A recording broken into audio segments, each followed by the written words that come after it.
நாங்க வரவேற்கிறோம். இது ஜனநாயக நாடு.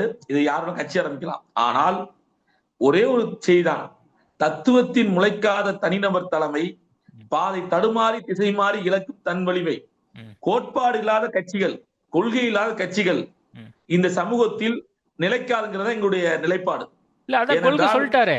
அரசியல் எதிரி யாரு, கொள்கை எதிரி யாருன்னு விஜய் சொல்லிட்டாரு. அந்த கொள்கையை குழப்பமான கொள்கையை சொல்றாரு அவரு. நீங்க எல்லா கட்சியும் தலைவர் கூட சொன்னாரு, எல்லா கட்சி ஆரம்பிச்சாலும் திமுகவை எதிர்ப்பு நிலையில தான் உருவாகுறாங்க. புரியுதா உங்களுக்கு? ஆனால் இங்க ஆரம்பிக்கிற கட்சி எல்லாரையும் பாத்துங்க. தேமுதிக ஆரம்பிச்சதுக்காண்டி திமுக எதிர்ப்புக்காண்டி, மதிமுக உருவான எதுக்காண்டி திமுக எதிர்ப்புக்காண்டி, விஜய் உருவா யாரை எதிர்க்கிறாரு? திமுக எதிர்க்கிறாரு. திமுக பாஜக ரெண்டு கட்சியுமே எதிர்க்கிறாரு. பாஜக எதிர்க்கவே இல்லை. இதை நீங்க தெரிஞ்சுக்கணும். பாஜக வந்துட்டு 10 விழுக்காடு பேசுறாருன்னா 90 விழுக்காடு திமுக தான் பேசுறாரு. இப்ப ஆளுகின்ற கட்சியை தான் பேச முடியுங்கிற நிலைப்பாடு இருக்கு. அது சரி.